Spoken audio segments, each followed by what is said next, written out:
हम सब चाहते हैं कि हम गुरु की अभिव्यक्ति बने, हम गुरु के दिखाए पथ पर चलें, वो कर पाएं जो गुरु हमें बनाना चाहते हैं।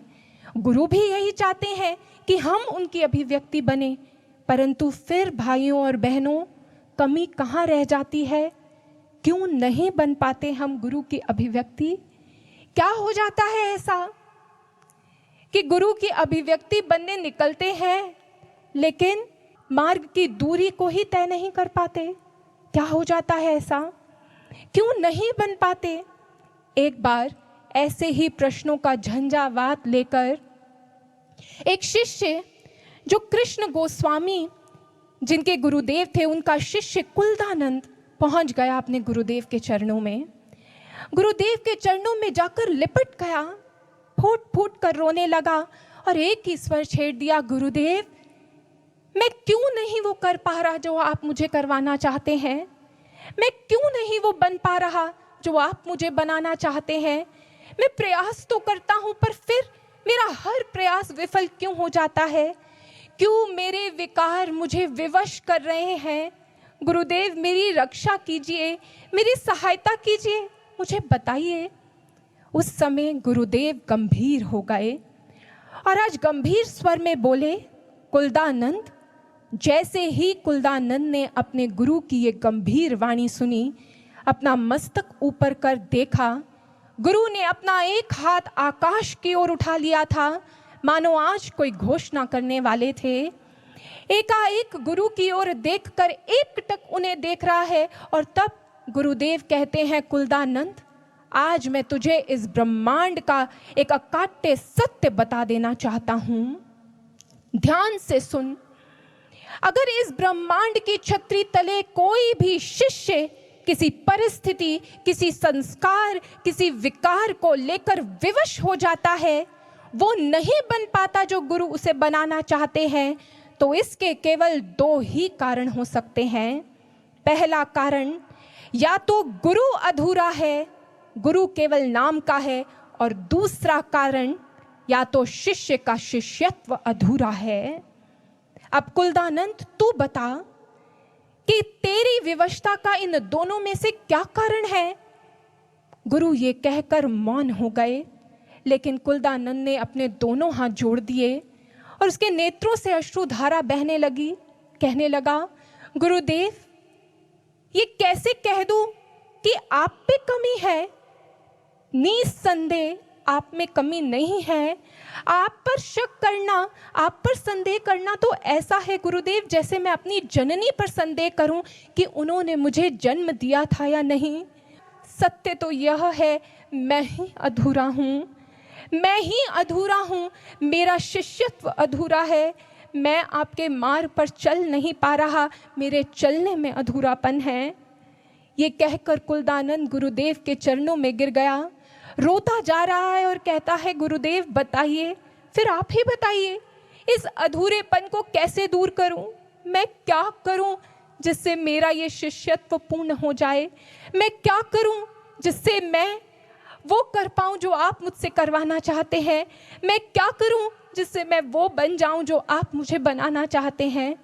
आज गुरुदेव कृष्ण गोस्वामी ने उसके मस्तक पर हाथ रखा और कहा, कुलदानंद, जाओ ध्यान की अवस्था में बैठ जाओ। ध्यान की अवस्था में तुम्हें तुम्हारे सारे प्रश्नों के उत्तर मिल जाएंगे। कुलदानंद तत्क्षण गया, एक निर्जन स्थान पर बैठकर ध्यान करने लगा और आज जैसे ही ध्यान में बैठा, कुछ ही क्षण बीते थे कि हृदय के भीतर से आज आत्मा का स्वर प्रखर हुआ और सूक्ष्म वार्तालाप अंतस्थ में चल पड़ा।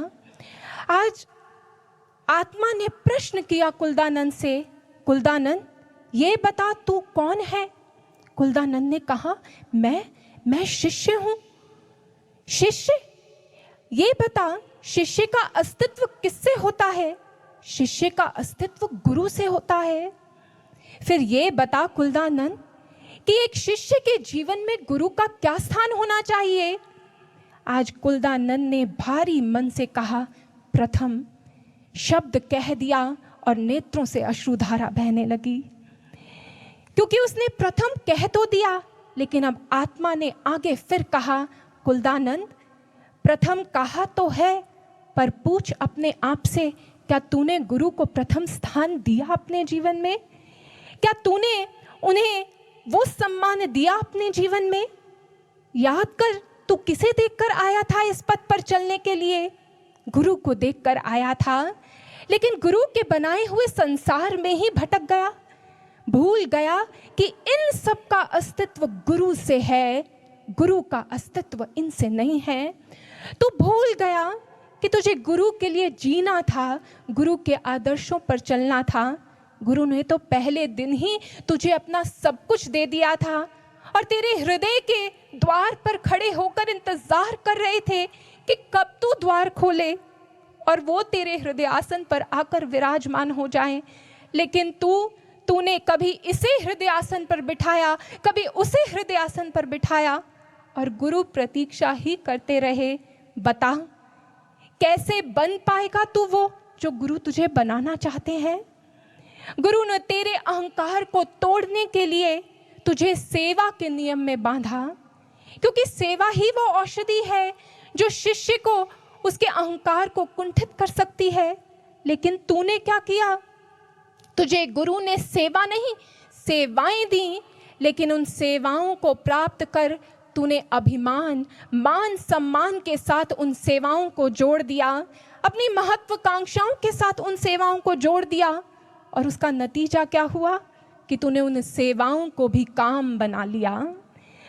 उन सेवाओं से तेरा अहंकार खत्म होना था, लेकिन तूने उन सेवाओं को करते हुए अपने अहंकार को और पोषित कर लिया। तू कहता है ना, मेरा ध्यान नहीं लगता, मेरा मन विचलित है, मुझ पर विकार क्यों हावी है? तो एक बात बता, क्या गुरु ने तुझे बताया नहीं था कि साधना क्या होती है? गुरु ने तुझे बताया था कि साधना केवल घंटों की गिनती बढ़ाना नहीं होती। साधना तो अपने व्यवहार को, अपनी वाणी को, अपने आचरण को साधना होता है। लेकिन तूने घंटे तो बहुत अर्जित कर लिए, लेकिन उन घंटों के अभिमान में अपनी वाणी को, अपने आचरण को साधना भूल गया। और उसी के कारण न जाने किस किस को तूने अपनी वाणी से, अपने आचरण से आहत किया है। फिर जब उनके आंसुओं से तेरी साधना का आसन भीगा होगा तो तेरा मन कैसे लगेगा कुलदानंद? पूछ अपने आप से। गुरु ने तुझे सद्भावना, एक साथ मिलकर चलना, एक दूसरे के साथ एक दूसरे को प्रोत्साहित करते हुए चलना सिखाया था, एक दूसरे से सीखने को सिखाया था। लेकिन तूने क्या किया? तूने अपने भीतर दोष ना देखकर दूसरों के भीतर दोष देखे, उनकी निंदा की। फिर बता, तेरा ध्यान कैसे लगेगा? गुरु के आदर्श, गुरु के वचन केवल सुनने सुनाने के लिए नहीं होते कुलदानंद, वो तो जीने के लिए होते हैं, जीवन में उतारने के लिए होते हैं। गुरु की अभिव्यक्ति केवल बातों से नहीं बना जाता, गुरु की अभिव्यक्ति बनने के लिए मिटना पड़ता है कुलदानंद, गुरु के आदर्शों को पीना पड़ता है। क्या तूने ऐसा किया? आत्मा का ये स्वर मानो अब मौन हो गया और कुलदानंद के नेत्रों से अविरल अश्रुधारा बह रही है। आज उसकी अज्ञानता के सारे पर्दे छिन्न भिन्न हो गए और तब उसने अपने नेत्र खोले, दौड़ता हुआ अपने गुरुदेव के चरणों में जाकर गिर गया। अपने गुरुदेव को कहने लगा, गुरुदेव, मुझसे बहुत बड़ी भूल हो गई। मैं आपसे प्रश्न करने आया था, लेकिन मैंने अपने अंतस्थ को तो टटोला ही नहीं, मैंने अपने आप को तो देखा ही नहीं। आपने तो मुझ पर संपूर्ण कृपा लुटाई है, लेकिन मेरा पात्र ही गंदा है, मेरे मन में ही मलिनता है। इसीलिए आपकी कृपा को मैं संजो नहीं पाया, मुझे क्षमा कर दीजिए। उस समय गुरुदेव ने कुलदानंद को कहा, कुलदानंद, जाकर वो सारी संपदा बटोर ले, जाकर वो सारी संपदा बटोर ले जो मैंने तुझे दी है। मैं अब भी तेरी प्रतीक्षा कर रहा हूँ। जाके समेट ले वो सारे गुण, वो सारे आदर्श जिस दिन तू उन्हें समेट लेगा, मैं उस क्षण आकर तेरे हृदय आसन पर विराजमान हो जाऊंगा और तुझे अपना ही रूप बना लूंगा। गुरु भाइयों और गुरु बहनों, पूछिए अपने आप से, कहीं ये शूद्रताएं ही तो हमें मलिन नहीं कर रही? ये शूद्रताएं ही हैं जो हमें हमारे गुरुदेव से दूर करती हैं। हम बाहर से कितने भी उजले हो जाएं, लेकिन जब तक ये मन मैला है, जीवन में आनंद नहीं आ सकता, जीवन में गुरु की कृपा को प्राप्त नहीं कर सकते। मुझे याद है एक बार सद्गुरु सर्वश्री आशुतोष महाराज जी के सानिध्य में कुछ शिष्य बैठे थे। महाराज श्री ने कहा, बताओ क्या तुमने ये पंक्ति सुनी है, मन बासंती नहीं हुआ तो पतझड़ ही होगा जीवन में? क्या इसका अर्थ जानते हो? सारे शिष्यों ने एक दूसरे की ओर देखा, कुछ कुछ बोलने का प्रयास किया, परंतु सही उत्तर कोई नहीं दे पाया। तब महर्षि ने कहा, अगर पास्ट को पकड़ कर बैठे रहोगे, अगर मन के विकारों को पकड़ कर बैठे रहोगे, तो ये मन बासंती नहीं होगा और जीवन में भी बाहर नहीं आ पाएगी। तब सभी शिष्यों ने महाराज जी की ओर देखा। महाराज जी, फिर मन बासंती कैसे हो? महर्षि ने अगली पंक्ति कह दी, है बासंती आत्मक्रांति ही गुरुवर के जीवन दर्शन में। महर्षि ने कहा, समझे? गुरु भाइयों और बहनों, क्या आप समझे?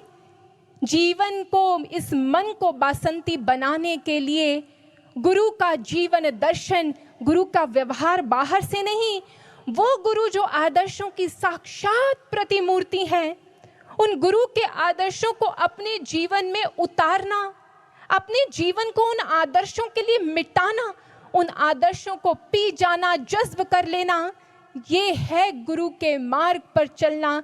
ऐसी क्रांति हमें अपने जीवन में लानी होगी। अपने मन को साधने का प्रयास एक शिष्य को ही करना पड़ता है। सब कुछ गुरु करते हैं। आपने सुना होगा, तू 1 कदम बढ़ा मैं 100 कदम आऊंगा। सत्य है, शिष्य से तो सिर्फ 1 कदम की अपेक्षा होती है और वो जीवन भर और ना जाने कितने जन्म लगा लेता है, लेकिन वो 1 कदम नहीं ले पाता। समझते हैं इस बात को? वो 1 कदम कौन सा है? वो 1 कदम है एक ईमानदार प्रयास का कदम। ये सत्य है कि केवल गुरु की कृपा से ही एक शिष्य विकारों से मुक्त होता है, एक शिष्य सहज अवस्था को प्राप्त कर सकता है, लेकिन गुरु उसकी तत्परता, उसकी तड़प, उसकी व्याकुलता, उसकी प्यास देखते हैं। उसका प्रयास कितना ईमानदार है ये देखते हैं। वो बस इतना सा देखना चाहते हैं, जैसे ही ये हो जाएगा वो 100 कदम चलकर आ जाएंगे और आपको थाम लेंगे।